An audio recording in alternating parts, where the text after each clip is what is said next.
Dear student, आपका विशाल study point में स्वागत है। हम आपके लिए इंग्लिश पेडागोजी का चैप्टर 9 लेके आए हैं। इस चैप्टर का नाम है टीचिंग लर्निंग मटेरियल। अगर आप मेरे चैनल पर पहली बार विजिट कर रहे हैं तो मेरे चैनल को सब्सक्राइब कर लें, क्योंकि हम सीटेट के रिलेवेंट ही वीडियो अपडेट करते हैं और जिसमें हम टॉपिक वाइज वीडियो को अपडेट करते हैं। जैसे कि हमारा ये चैप्टर 9 है, ऐसे हमने 1 से लेकर 9 तक चैप्टर मैंने डाले हैं इसमें। और मेरे इस प्लेलिस्ट में आप जाके चेक करो इंग्लिश पेडागोजी में के, तो आपको पूरे के पूरे चैप्टर मिल जाएंगे इसमें। और मैंने पेडागोजी जैसे चाइल्ड पेडागोजी है उसका भी मैंने डाला हुआ है, तो आप मेरे चैनल की प्लेलिस्ट में जाके ज़रूर विजिट करें। आपको बहुत ज़्यादा ही अच्छी अच्छी वीडियो मिलेंगी देखने के लिए सीटेट के रिलेवेंट। तो चलो देर न करते हुए हम इस वीडियो को शुरू करते हैं। और शुरू करने से पहले अगर मेरे चैनल को आप सब्सक्राइब करना ना भूलें। अगर मेरी वीडियो अच्छी लगे तो मेरी वीडियो को लाइक शेयर अपने फ्रेंडों के पास ज़रूर करें। तो चलो हम इस वीडियो को देर न करते हुए शुरू करते हैं।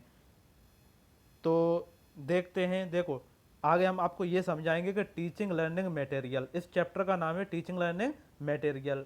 तो हम ये टीचिंग लर्निंग से संबंध मतलब रिलेटिव ही हम आपको पढ़ाएंगे कि टीचिंग लर्निंग होती क्या है। ठीक है, तो हम इसको एक्सप्लेन करते हैं। जो आपका आता है सबसे पहले कि देखो, learning and teaching is an ongoing process in which teachers try to find out to make the teaching process effective and interesting।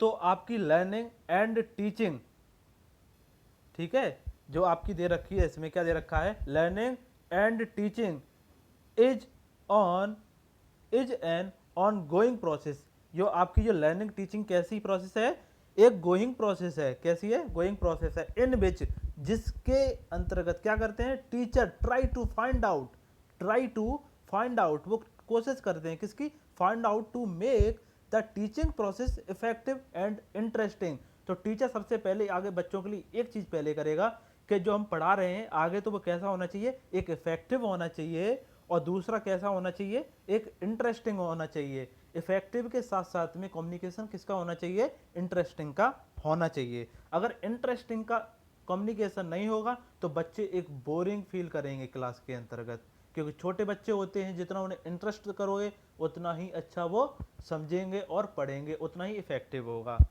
तो लर्निंग एंड टीचिंग कैसी होती है, ऑनगोइंग प्रोसेस होती है। ठीक है, इसी में हम आगे हम क्या लिखा है जरा उसको अभी हम समझाते हैं। ठीक, तो आगे हमने इसमें ये लिखा है, थोड़ा सा हम जूम इन कर लेते हैं, जूम आउट, कि थोड़ा सा आपको दिख सके बस। तो चलो देखते हैं। Teaching material should be selected keeping in mind the objective of English so that skill of reading, understanding, listening and speaking can be developed. मतलब इसमें यह चीज बता रखा है कि जो टीचिंग मटेरियल होता है, क्या होता है, टीचिंग मटेरियल शुड बी, मतलब कैसा होना चाहिए, सिलेक्टेड होना चाहिए। कैसा होना चाहिए, अवश्य सिलेक्टेड होना चाहिए। कैसा वाला, keeping in mind the objective, कैसा होना चाहिए, ऑब्जेक्टिव, जो क्या करता है, ऑफ इंग्लिश। सो इसलिए क्या होता है कि स्किल ऑफ रीडिंग, रीड करने वाली स्किल होती है, ठीक है ना, और एक अंडरस्टैंडिंग और लिसनिंग एंड स्पीकिंग कैन भी क्या हो जाती हैं, इससे डेवलप्ड हो जाती हैं। कैसे, ऑब्जेक्टिव होनी चाहिए, तब जाके ये क्या हो जाती हैं, डेवलप्ड हो जाती हैं। आपको समझ में नहीं आ रहा है तो आप कमेंट करके ज़रूर बताएं, हम उसे और अच्छे से एक्सप्लेनेशन करने की अगली वीडियो में कोशिश ज़रूर करेंगे आपके लिए। ठीक है, अब मेरा नेक्स्ट टॉपिक आता है इसमें, जो टीचिंग एड, मतलब टीचिंग एड की क्या क्या विशेषताएं, कैरेक्टरिस्टिक्स ऑफ टीचिंग एड्स। ठीक है, तो चलो इसको हम पढ़ते हैं, इसमें क्या क्या चीज़ दे रखी है, क्या क्या चीज़ नहीं है। ठीक है, तो मेरा पहला इसमें पॉइंट मैंने लिख रखा है, these aid help to understand. जो ये वाला एड होता है वो क्या करता है, हेल्प करता है टू, किसमें, अंडरस्टैंड एंड कंप्रेहेंड डिफिकल्ट आइडिया। जो डिफिकल्ट आइडिया वगैरह होते हैं और कंसेप्ट, उसको क्या कर देता है, हेल्प कर देता है ये वाला एड। ठीक है, टीचिंग एड। अब मैंने नेक्स्ट पॉइंट में क्या लिख रखा है, मेरा नेक्स्ट पॉइंट दे रखा है, they help to develop interest of the learner. जो सीखने वाले होते हैं, जितने भी सीखने वाले होते हैं, वो क्या करते हैं कि ये डेवलप कर देता है इंटरेस्ट को। कौन सा? Teaching add. ठीक है। अब मेरा मेरा तीसरा पॉइंट है इसमें। इस पॉइंट में क्या दे रखा है जरा हम देखते हैं। इस पॉइंट में क्या है? They make the learner active participant in the learning. Participant का मीन्स मैंने सहभागिता लिख रखा है, एक आपके हेल्प के लिए। ठीक है। तो इसमें क्या कर देते हैं, जो लर्नर होते हैं वो क्या करते हैं, एक्टिव पार्टिसिपेंट होते हैं। किसके लिए? लर्निंग के लिए। ठीक। किसमें? टीचिंग एड में। अब मेरा एक और टॉपिक आता है, इसमें हम आपको बताते हैं, आगे चलते हैं। ठीक है।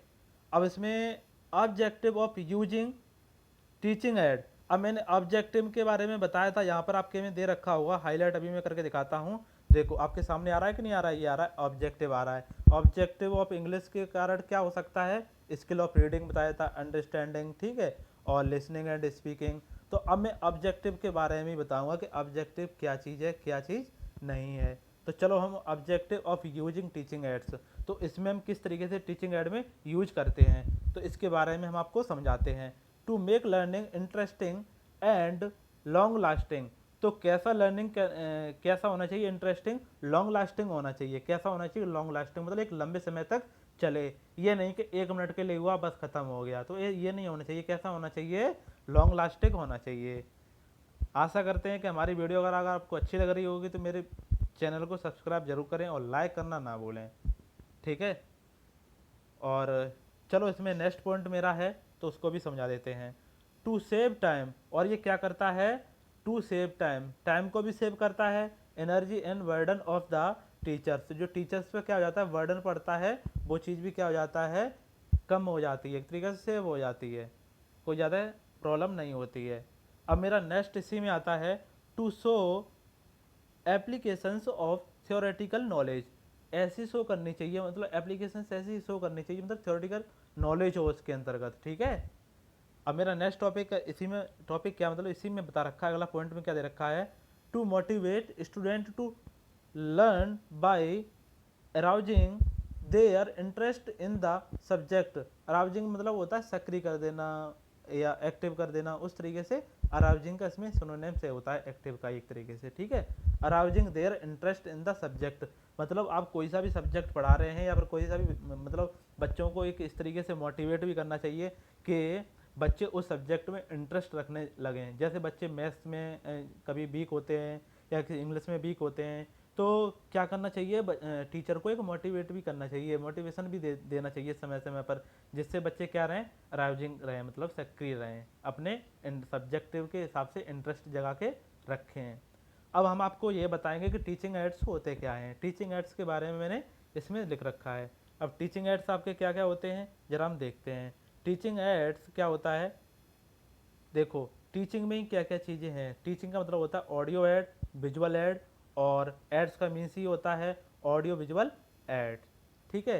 एक तो ऑडियो हो सकता है, एक वीडियो हो सकता है। अगर जैसे आपके सामने मान लो एक टीवी चल रही है, तो अब जिसमें कोई ऐड आ रहा है, मान लो एक ऐड आ रहा है, तो ऐड में क्या होगा, एक तो ऑडियो भी होगी और उसमें क्या मिलेगा आपको, वीडियो भी होगी। तो इन दोनों के कम्युनिकेशन से ही क्या बनता है, ऑडियो विजुअल एड। तो ऐसे टीचिंग एड्स होते हैं। एक साउंड चलती है, एक उसे फिगरली या फिर हम उस तरीके से माइंड में स्टूडेंट के ऐसे करते हैं जैसे उसके में पिक्चर बनने लगे, इस तरीके से एक्सप्लेनेशन की कोशिश करते हैं। अब मेरे सामने एक पॉइंट आया था ऑडियो ऐड। ऑडियो ऐड क्या होता है जरा उसको हम डिस्क्राइब करने की कोशिश करते हैं। देखो ऑडियो ऐड क्या है।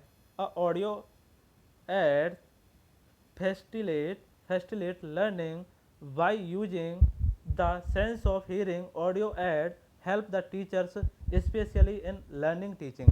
तो जो ऑडियो ऐड होता है वो क्या कर देता है, स्पेशली क्या कर देता है, लर्निंग टीचिंग के लिए एक हेल्प कर देता है। ठीक है। टीचरों के लिए हेल्प कर देता है। ओके।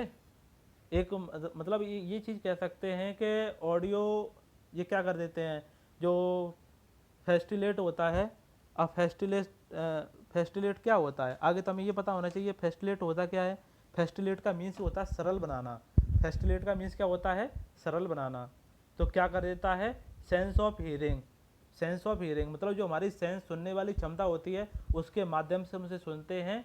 और टीचरों को क्या कर देता है, वो एड्स हेल्प द टीचर्स, जो टीचरों को हेल्प करता है। ठीक है, अब नेक्स्ट मेरा आता है सम एग्जाम्पल, जो अभी आपको समझ में नहीं आया होगा तो हम आगे और अच्छे से समझा देंगे। आगे चलिए, ठीक है। देखो सम एग्जाम्पल, इसमें मैंने एग्जाम्पल भी दे रखे हैं, जैसे रेडियो हो गया, टैप रिकॉर्डर हो गया, लैंग्वेज लेबोरेटरी हो गया। तो अब ये क्या क्या करते हैं, देखो रेडियो क्या करेगा, टैप रिकॉर्डर क्या करेगा। रेडियो रेडियो से आप क्या करते हो, और टैप रिकॉर्डर से क्या करते हो। टैप रिकॉर्डर से ये करते हो कि हम कोई सी भी अगर बात हम रिकॉर्ड कर सकते हैं, पढ़ने वाले हम उसे दोबारा से सुन सकते हैं। अब ऐसे हम इसमें एक्सप्लेनेशन करते हैं स्टेप बाय स्टेप। ठीक है, तो चलो हम देखते हैं। अब यहाँ पर आता है रेडियो। रेडियो क्या है, with the help of radio a learner get acquainted with the correct pronunciation drill. तो ये रेडियो के माध्यम से क्या हो जाता है, करेक्ट प्रोनाउंसिएशन ड्रिल हो जाती है। किससे, रेडियो के माध्यम से।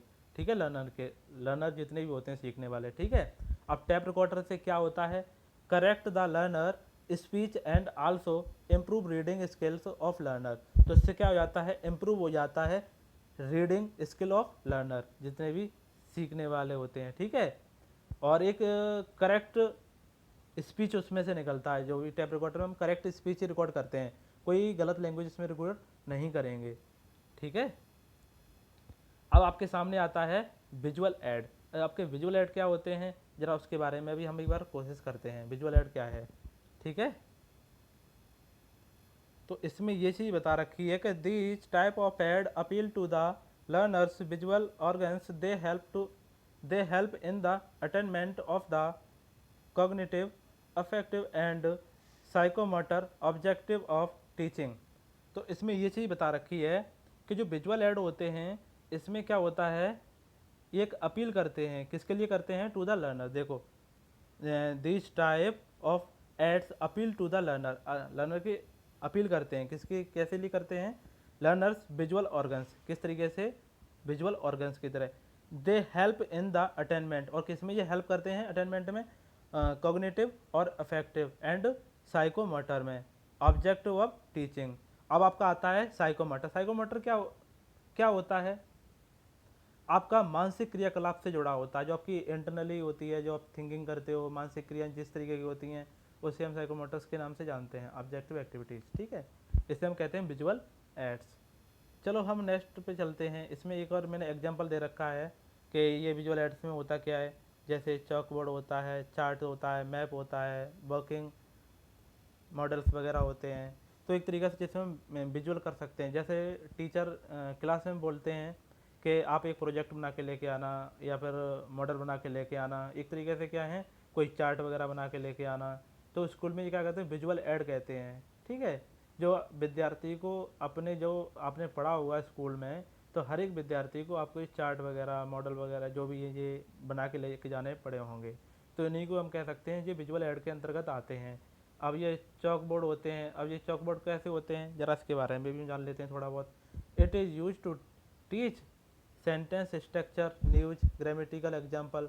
तो चॉक बोर्ड्स कैसे होते हैं, किस किस में यूज किया जाता है, टीच सेंटेंस वगैरह स्ट्रक्चर में, न्यूज वगैरह में, ग्रामेटिकल एग्जाम्पल में करते हैं।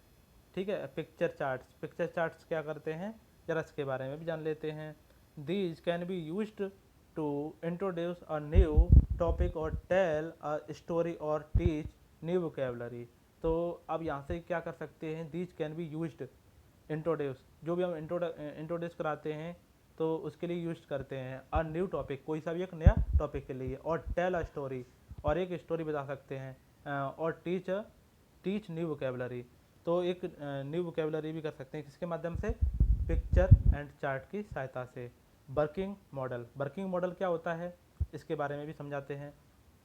तो देखते हैं वर्किंग मॉडल क्या है।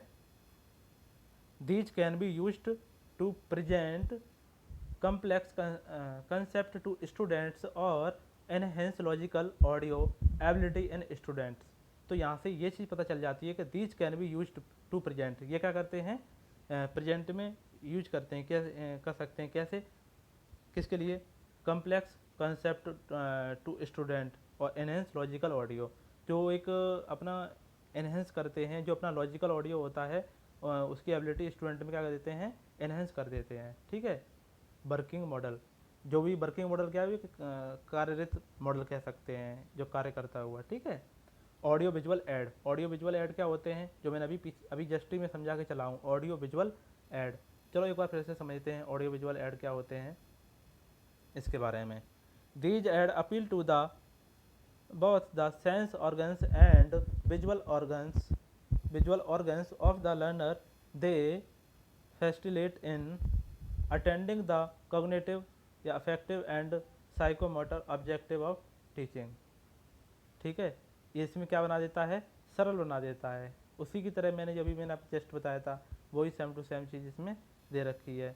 और इसमें ये चीज़ बता रखी, जैसे ऑडियो विजुअल ऐड में क्या आ जाता है, जैसे टेलीविज़न आ जाता है, फिल्म आ जाता है, ठीक है, कंप्यूटर्स वगैरह आ जाते हैं, ये ऑडियो विजुअल ऐड में आ जाते हैं। अब आपके सामने सीटेट में ऐसे एग्जांपल भी दे देगा कि ऑडियो विजुअल ऐड के कोई एग्जांपल दे के बताइए, तो इसमें ये भी डाल सकता है टेलीविज़न है, फिल्म है एंड कंप्यूटर्स वगैरह हैं, ये किसमें कौन सा नहीं है इसमें से, ठीक है। अब जब आपका टेलीविज़न क्या करता है, टेलीविज़न तो चलो तो भी हम समझा देते हैं। टेलीविज़न क्या है, it is very effective to develop comprehension ability of the learner, it can provide better quality instruction. तो मतलब एक बेटर क्वालिटी इंस्ट्रक्शन दे सकता है टीवी, इफेक्टिव और डेवलप ज़्यादा, मतलब एक अच्छे से समझा सकता है, ठीक है। तो इसमें ये चीज़ बता रखा है टेलीविज़न के अंतर्गत। अब आपका आता है सिनेमा और मोटर पिक्चर्स। तो सिनेमा और मोशन पिक्चर है, क्या है, सिनेमा और मोशन पिक्चर। ये क्या करता है, जरा इसके बारे में देखते हैं। Help in simulating the imagination and, तो ये क्या कर देता है, हेल्प कर देता है इमेजिनेशन के लिए, ठीक है।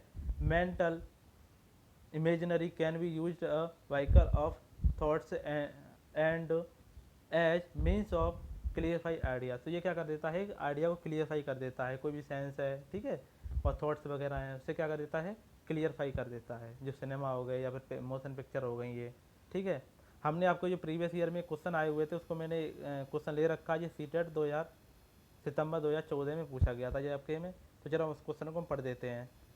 How does computer technology support language, जो कंप्यूटर टेक्नोलॉजी है वो कैसे सपोर्ट करती है लैंग्वेज को, ठीक है। Learning in class 5th and 6th to enhance accuracy in student writing. तो अब यहाँ पर जो जैसे कंप्यूटर में हम कोई सा भी वर्क करते हैं, आपने अगर किसी बच्चे ने अगर कंप्यूटर चलाया होगा या किसी स्टूडेंट ने, तो सबसे पहले उसमें क्या होता है, डिटेल एरर फीडबैक आ जाता है। जैसे कि तुरंत ही इसमें जैसे हम कोई लिखते हैं स्पेलिंग गलत हो जाती है तो नीचे नीचे रेड चलता है, तो इसमें यही है बस, ठीक है। तो मेरी वीडियो यहीं तक मैंने रखी है, और मेरी वीडियो कैसी लगी कमेंट करके ज़रूर बताएं, और मेरी चैनल को सब्सक्राइब करना ना भूलें, और मेरी वीडियो को अपने फ्रेंडों के पास ज़रूर शेयर करें। हम ऐसे ही पूरा इंग्लिश पेडागोजी का पूरा एक कंप्लीट वीडियो लेके आए हैं। तो मेरे इस चैनल पर बने रहें और ऐसे ही वीडियो देखते रहें। Thank you.